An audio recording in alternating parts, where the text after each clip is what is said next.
اے قوم تجھے مل کے اگر ساتھ ہمارا، ہم لوگ بدل سکتے ہیں حالات کا دھارا۔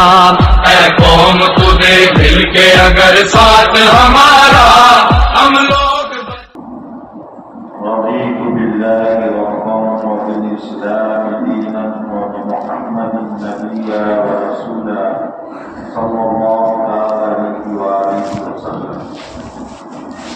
سبحان الله العظيم وبحمده ولا حول ولا قوة إلا بالله العلي العظيم. الحمد لله رب العالمين والعاقبة للمتقين والصلاة والسلام على سيد الأنبياء والمرسلين وعلى آله وأصحابه أجمعين. أما بعد، فأعوذ بالله من الشيطان الرجيم. بسم الله الرحمن الرحيم. والعصر إن الإنسان لفي خسر إلا الذين آمنوا وعملوا الصالحات وتواصوا بالحق وتواصوا بالصبر. صدق الله مولانا العظيم.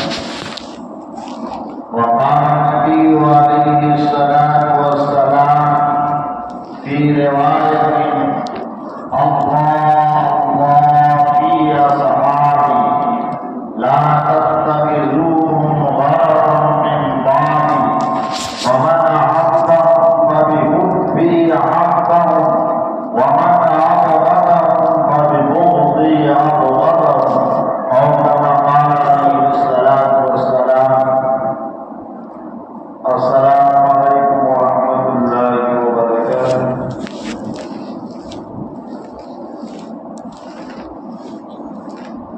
بزرگوں اور دوستوں،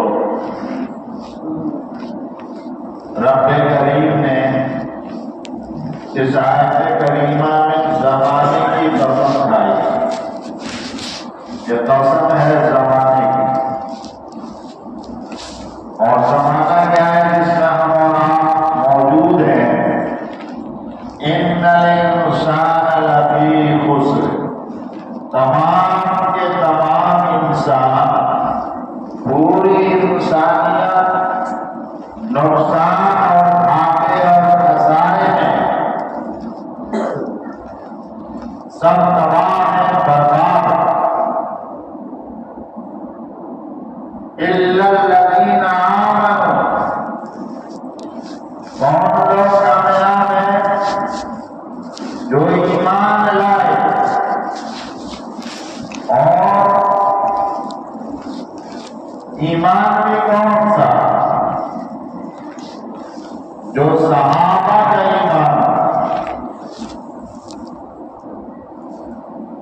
معیار ایمان کا حضرات صحابہ کرام رضوان اللہ تعالی علیہم اجمعین کی ذات.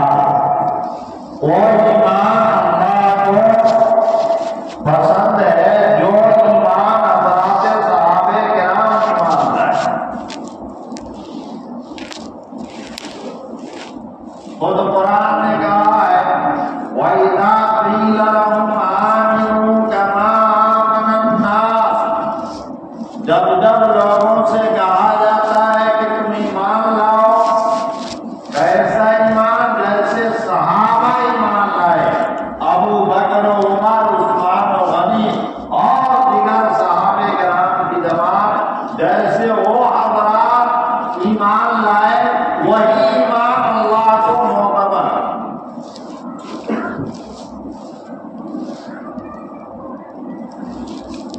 ایمان کسے کہتے ہیں؟ جو آپ کلمہ پڑھتے ہیں. اب وہ کلمہ ہمارے درمیان ہے یا نہیں، سب کو تھوڑی دیر کے لیے اپنے گریبان میں منہ ڈال کر اور خوب غور و فکر کرنی چاہیے کہ ہمارے اندر ایمان ہے یا نہیں.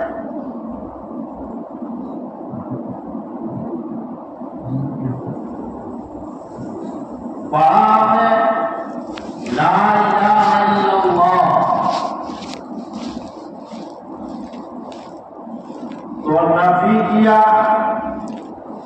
ساری چیزوں کا،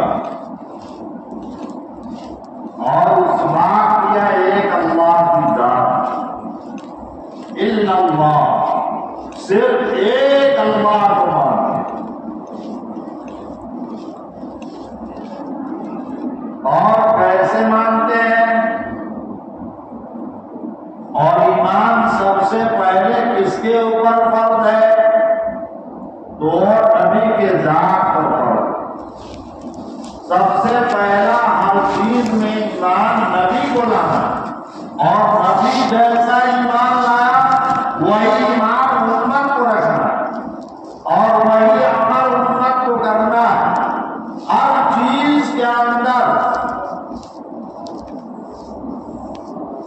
نبی کو اپنا آئیڈیا بنانا ہے، اپنا نمونہ بنانا ہے۔ اگر اس نمونے کے خلاف ایمان ہوگا تو وہ ایمان نہیں ہوگا، جیسا کہ فی زماننا، آج ہم اور آپ جس دنیا میں موجود ہے، اللہ سے شکوے اور گلہ بہت ہے ہمارا۔ ہم روز کہتے ہیں، مسلمانوں میں سے ایسے لوگ ہیں جو کہتے ہیں کہ جی ہم پر اللہ کی توجہ نہیں، ہمارے ساتھ اللہ رب العزت جل شانہ کی نصرت نہیں ہے، مدد نہیں ہے۔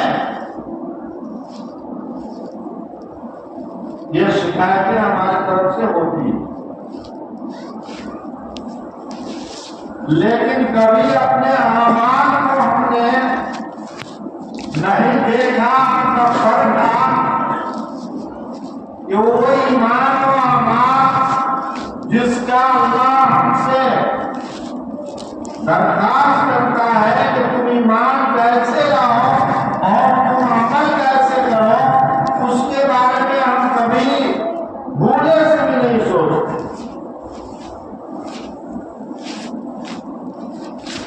حالانکہ مسلمان اور ایمان والے ہر قدم پر ان کو اللہ اور اللہ کے رسول پاک علیہ الصلوۃ والسلام کی ذات اقدس کے سمجھ کر قدم اٹھانا ہے۔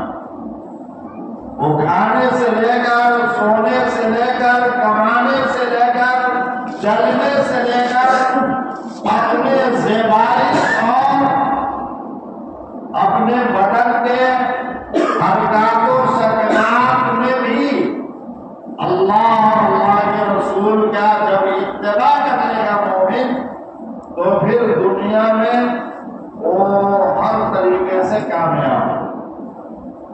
اور اگر نہیں ہے تو پھر یاد رکھو مسلمانوں کہ ہمارے لیے کوئی ایسی جگہ محفوظ نہیں ہے جہاں ہم سکون سے زندگی، جہاں ہمارے اپنے مسلمانی ملک ہے وہاں بھی سکون نہیں۔ جو مسلمان یہ کہتا تھا اور اسی پر اس کا زندگی کا پورا عمل رہا کہ کل مسلم کا جسد واحد، کہ ہر مسلمان ایک بدن کے مالک ہے، ایک مسلمان کو کانٹا چبھ جائے تو سارے صحابہ پورے مسلمان جب تک جو ہے بے چین نہ ہو جائے اس وقت تک ایمان نہیں۔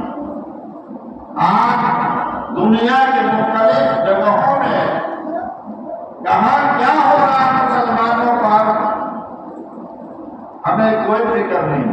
ہم اپنا مکان، اپنا کاروبار، اپنا گھر، اپنے اہل و عیال کو دیکھ رہے ہیں، ہم محفوظ ہیں، بس دنیا جائے کریں۔ تو مسلمانوں کا یہ ایمان، جہاں کہیں سسکیاں ہی سسکیاں، جہاں کہیں دشمنان اسلام ہماری چیزوں سے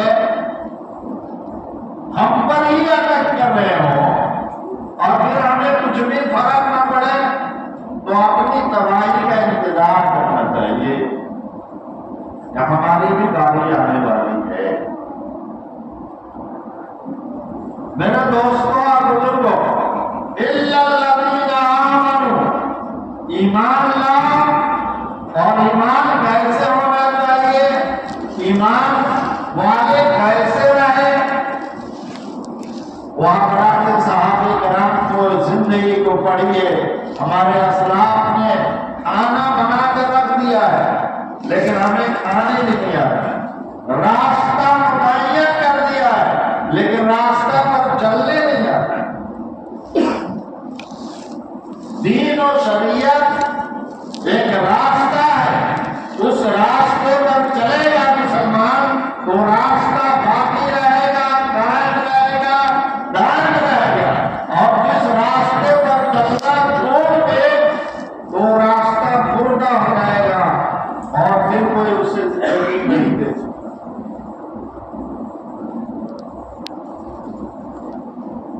وَعَمِلُوا الصَّالِحَاتِ، اور ایمان کے بعد عمل صالح۔ عمل صالح کیا ہے؟ نماز پڑھنا۔ عمل صالح نماز پڑھنا، روزہ رکھنا، حج کرنا، زکات دینا، یہ عمل صالح۔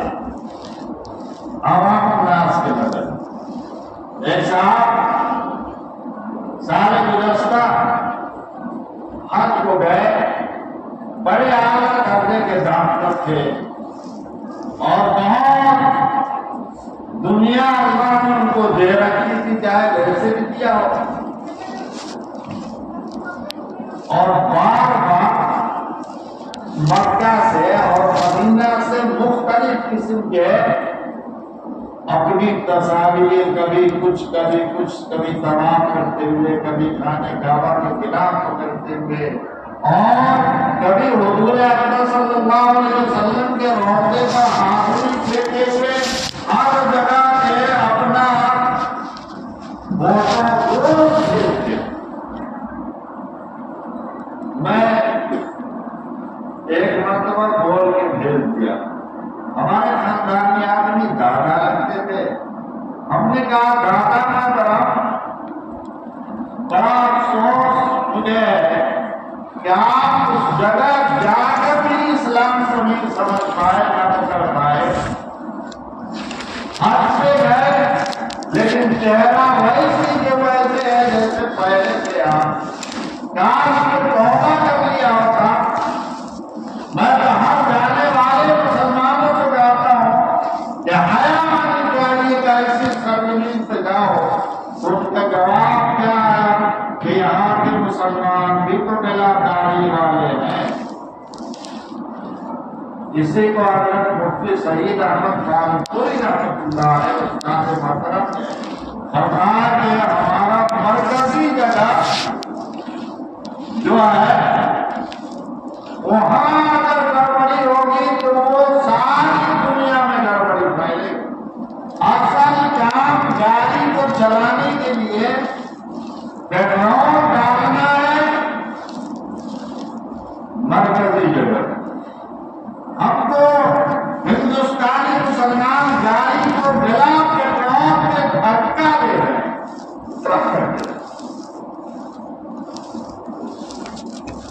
بگاڑ اور غیروں کے تشابہ شروع ہوا ہے تو دنیا کے اندر بھی اس کا بگاڑ ہوگا۔ آج مسلمان چلتے پھرتے مسلمان نظر نہیں آتا، سلام کرتے ہوئے انسان کو سوچنا پڑتا ہے کہ ہمارا بھائی ہے یا نہیں۔ إِلَّا الَّذِينَ آمَنُوا وَعَمِلُوا الصَّالِحَاتِ، عمل صالح میں جناب نبی کریم علیہ الصلوۃ والسلام کے انگوٹھے بھی شامل ہے۔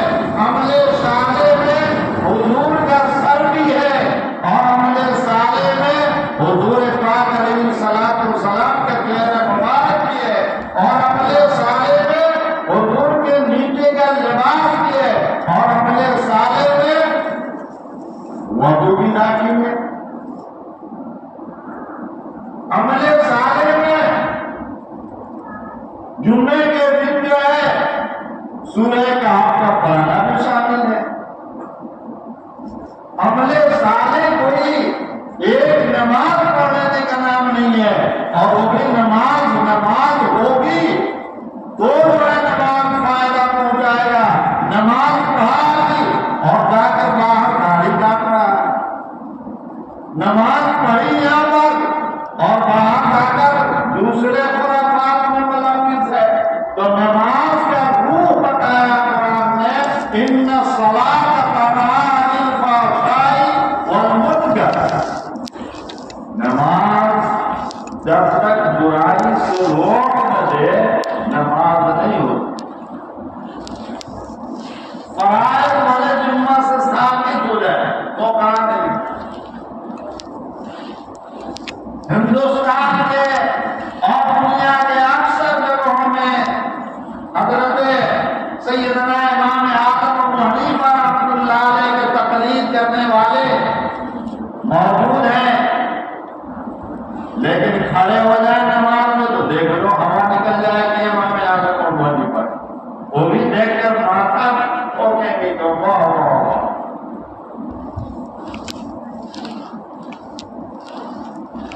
کھڑے ہونے کا شعور نہیں پیدا۔ باقی تین اماموں کے نزدیک تو زیادہ سے زیادہ کھڑا ہونے میں ایک بالش کی دوری ہے، وہ بھی کم رکھے تو کوئی حرج کی بات نہیں۔ تینوں امام کہتے ہیں کہ ایک بالش زیادہ سے زیادہ دونوں پاؤں کے درمیان فاصلہ ہونا چاہیے، اور ہمارے امام فرماتے ہیں کہ 4 انگل کا فاصلہ۔ کھڑے ہو جائے مسلمان اور دیکھ لیں جتنے لوگ ہیں اتنے ہی ڈھکے، جتنے لوگ ہیں اتنے ہی ان کا کھڑا ہونے کا ڈھنگ ہے۔ یہاں لکیریں بنی ہوئی ہے، چٹائیاں بچھی ہوئی ہے، پھر بھی سفید سیدھی نہیں ہو پاتی۔ جو جیسے کام کھڑا ہو گیا، جبکہ جناب نبی کریم علیہ السلام نے فرمایا کہ اپنے موڑے کو نرم کر لو۔ اگر نماز کے وقت کوئی بھائی آگے یا پیچھے کرنا چاہے تو موقع کے وقت کھڑے ہو جاؤ، بلکہ نرم۔ آخرت کی فکر وہ ہمیں ایمان ہے نا، ایمان وہ ایک جملہ پڑھا بالآخرۃ هم یوقنون، قیامت روز جزا کے اوپر صرف ایمان نہیں رکھنا۔ اس لیے قرآن نے 2 مرتبہ سورہ فاتحہ میں بیان فرمایا، قیامت کی بارے میں 2 مرتبہ سورہ فاتحہ میں تذکرہ ہے، اور الف لام میم جہاں ایمان کی تعریف کر رہا ہے قرآن، وہاں فرمایا کہ والذین یؤمنون بالغیب، غیب پر ایمان رکھتے ہیں مومن، فرشتوں کو مانتے ہیں، فرشتے پر بھی ایمان نہیں۔ اگر ایمان ہوتا کہ ہمارے بندوں پر فرشتے ہیں تو کوئی گناہ کا کام نہیں کرتا، یہ تو بے فکر ہے، کہتا کہ ہمارے پاس کوئی برے، حالانکہ اس کا ہر کام کو سکنا جو کر رہا ہے وہ فرشتے لکھ رہے ہیں۔ مومن کو تو ہر وقت چوکنا رہنا چاہیے کہ میرا رب کو دیکھ ہی رہا ہے، لیکن دیکھنے کے علاوہ وہ 2 فرشتوں کو مقید کر رکھا ہے جو تمہارے اچھے اور برے اعمال کو تحریر کر رہے ہیں۔ اور قرآن نے کئی جگہ اسے بیان کرنا ہے۔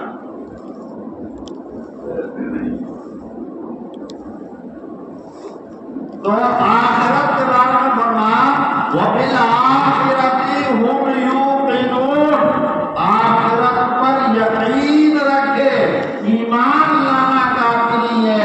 یہ آخرت کا عقیدہ ایک ایسا عقیدہ ہے کہ اگر مومن اور مسلمان کو صحیح نصیب ہو جائے تو ہر قدم پر اسے کمبی کرے گا۔ تو کہاں جا رہا ہے؟ تو خطرے میں جا رہا ہے، تو بربادی کی طرف جا رہا ہے۔ تیرا ایمان تجھے یہ کرنے کے لیے کبھی اجازت نہیں دی۔ ہمیں آخرت کی کیا فکر ہے؟ پہلے کے مسلمان جیتے تھے آخرت کی، اور آج کے مسلمان کی کیا بھگوان بنانے کی، گھر بنانے کی، کھیت کے لیے، کھلیان کے لیے، اس میں اگر اچھا ہے گاڑی اچھی کر لیجیے، کیسے بنائے کوئی فکر نہیں ہے۔ نہیں کر مسلمانوں، تباہی ہے، تباہی تباہی ہے۔ میں آپ کو ایک واقعہ بتاؤں، سیدنا فاروق اعظم رضی اللہ تعالیٰ عنہ ایک مرتبہ سعید بن عامر کو حمص کا گورنر بنا کر بھیجنا چاہا، کہا کہ تم چلے جاؤ اور حمص کی گورنری قبول کر لو اور وہاں رہو۔ کہا کہ امیر المومنین میرے اندر صلاحیت ہے، میرے اندر لیاقت نہیں، میں اس بوجھ کو نہیں اٹھا پاؤں۔ آج تو ہمارے مدارس اور مساجد کے اندر متولی اور ناظم بننے کے لیے لڑائیاں ہوتی ہیں، ایک دم ہمیں بنا دیا ہے، ہم بھی اس لائق ہیں۔ لیکن وہ صحابہ کی زندگی دیکھو، حضرت سعید بن عامر کہتے ہیں کہ اے امیر المومنین، ہمارے اندر یہ صلاحیت نہیں ہے کہ میں اس ذمہ داری کو قبول کروں۔ کہا کہ تم لوگ بڑا عجیب ہو، میں بھی تو عمارت کے لائق نہیں تھا، میں بھی نہیں چاہتا کہ امیر المومنین کی ذمہ داری قبول کرنا، تم نے مجھے زبردستی بنایا، تو میری تو آپ سنو۔ سعید بن عامر قبول کر لیے اور گئے۔ کچھ وقت گزرا تو کہیں سے دولت آئی سیدنا فاروق اعظم کے پاس، تو آپ نے جو تمام گورنروں کے پاس ایک خط، ایک رکاوٹ ہوا کہ اپنے اپنے علاقے کے مساکین اور غربا کا نام تحریر کر کے بھیجے۔ ہم اس سے بھی آیا تو پہلا نام اس میں سب سے اوپر تھا سعید بن عامر رضی اللہ تعالیٰ عنہ۔ یہ سب سے بڑے مسکین،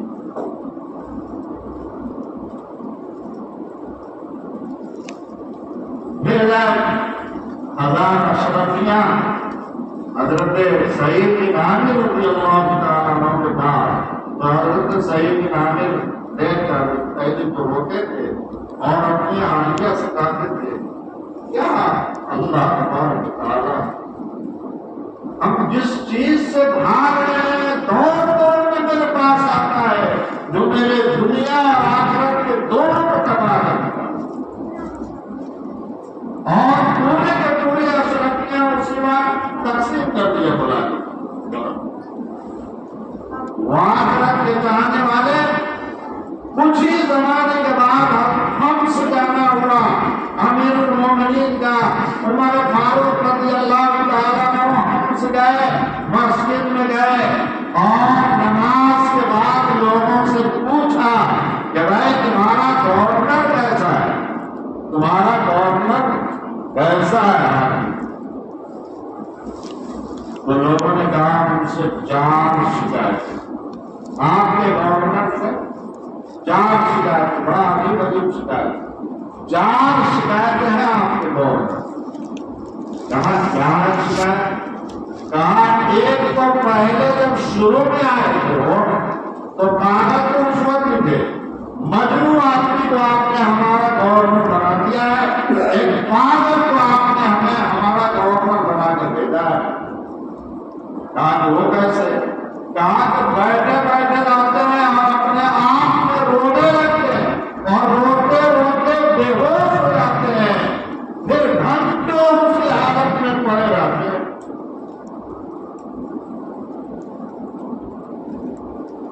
دوسری شکایت یہ ہے کہ شروع میں جب آئے تو وہ یہاں ہمارے درمیان تو فجر بعد ہی بیٹھ جاتے تھے اور دن بھر کام کرتے تھے، ہمارے تمام ہمارے قواعد کا اور حکومت کے انتظام میں سر گرم رہتے تھے۔ لیکن اب کچھ دنوں سے 4 ڈھک سے باہر نکل جاتے ہیں تیسری شکایت یہ ہے کہ ہفتے میں ایک دن گھر سے باہر نہیں نکلتے، صرف جو ہے 6 دن کام کرتے ہیں، ایک دن بالکل کچھ کام نہیں کرتے۔ اور چوتھی شکایت یہ ہے کہ دن میں کام کرتے ہیں اور رات کو کسی کا کوئی مسئلہ نہیں سنتے، دروازہ بند کرتے۔ حضرت عمر رضی اللہ تعالیٰ عنہ نے اپنے گورنر کو بلوایا، حضرت سعید بن عامر رضی اللہ تعالیٰ عنہ آئے، سلام کے بعد حضرت عمر نے بڑے سختی سے پوچھا کہ لوگوں کو، مسلمانوں کو تم سے 4 شکایتیں ہیں۔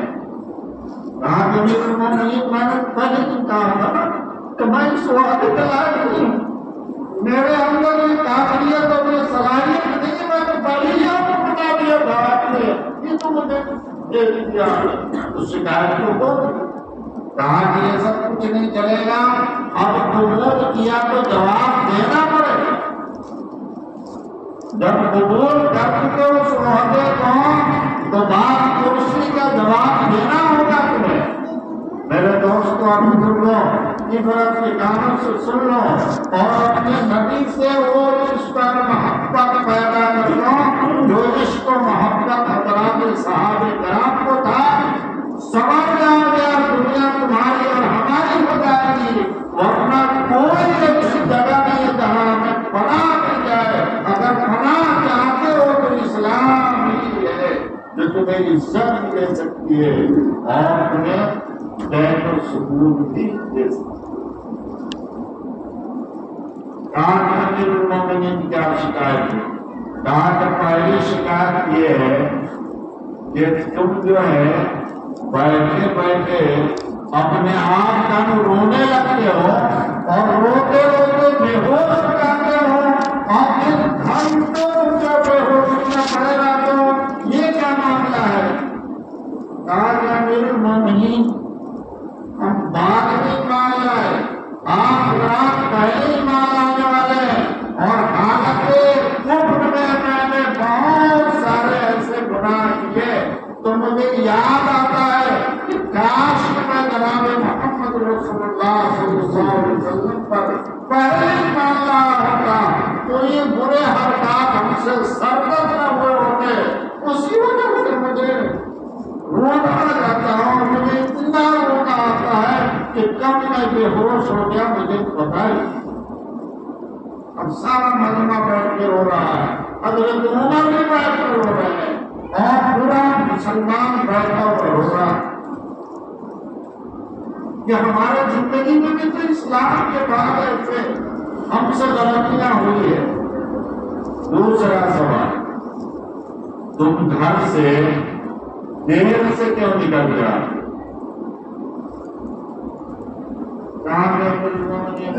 ایک پردے کی بات تھی لیکن اب ظاہر کرنا پڑ رہا ہے۔ گھر سے دیری کی وجہ یہ شروع میں تو میرے گھر میں حالات ٹھیک تھے، لیکن بعد میں میری اہلیہ کی طبیعت خراب ہونے لگی، وہ معذور ہو چکی ہے، وہ چل پھر نہیں پاتی ہے، تو گھر کا کام سارا مجھے کو کرنا پڑتا ہے۔ کپڑا بھی میں دھوتا ہوں، برتن بھی میں دھوتا ہوں، روٹیاں بھی میں پکاتا ہوں، اور پھر ان کو کھلا کر تو میں تھوڑی دیر ہو جاتی ہوں آنے میں، اور یہی وجہ ہے سارا منظر ہو رہا ہے۔ اس بالکل قابل قبول تھا، اور جو ہے ہفتے میں ایک دن کیوں نہیں آتے باہر؟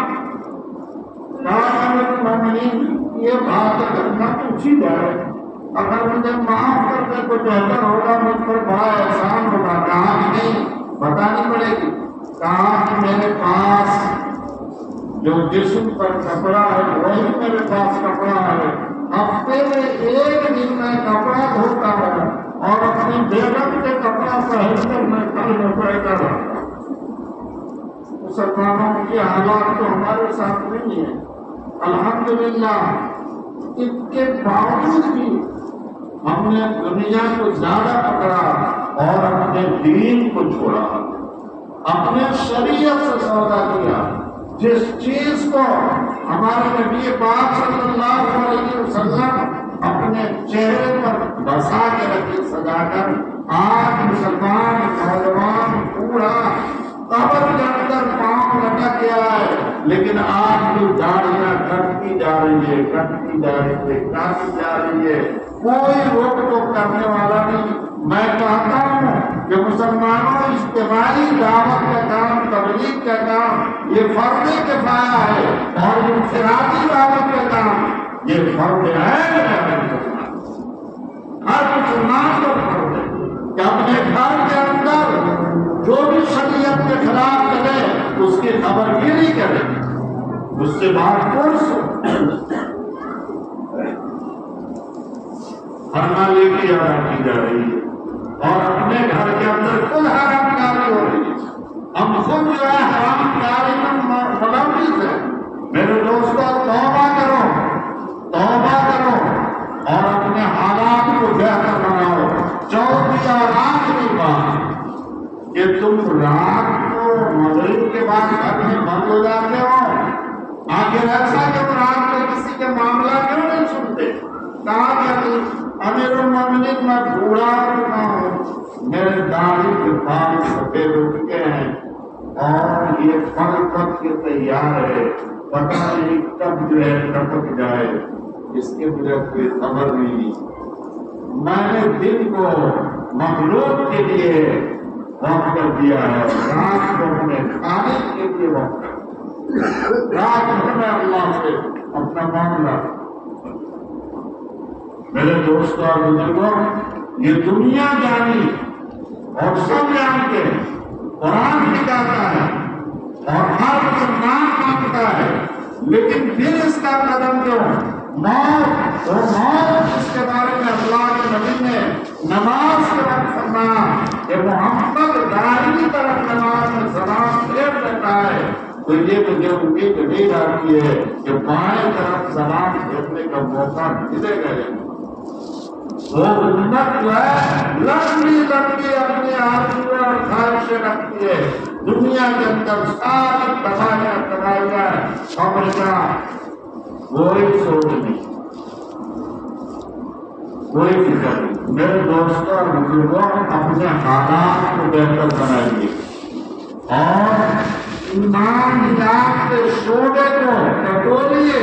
آج علماء ہے ابھی جو آپ کی رہبری صحیح کر سکتے ہیں. ایک زمانہ آئے گا یہ سارے علماء یہ بارگی کے لیے اٹھا دیے جائیں گے.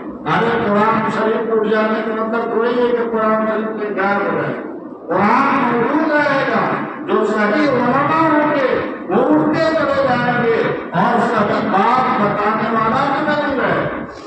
آج دیکھو مولوی مسئلہ بتائے تو آپ کی خواہش ہوتی ہے کہ ہماری طبیعت کے مطابق مسئلے کے جواب دیں، ہماری جو چاہت ہو اس کے مطابق مسئلہ اگر کوئی بتا دیا تو بہت اچھا ہوگا. اور اگر طبیعت کے خلاف بات پڑی تو اسی ممبئی میں ایک آدمی نے کہا آج یہ کہ کیا اسی لیے آپ کو اتنا دن سے کھلا ملا، آپ میری خلاف بات کرنے لگے. میں نے کہا معاف کیجیے گا، آپ نے کھلایا تھا تو اگر اس لیے کھلایا تھا کہ ہماری مدافعت کریں گے مودی صاحب، ہماری ہمدردی کریں گے، کھلانا ہم کو بیکار ہے، اس کا کوئی ادب نہیں.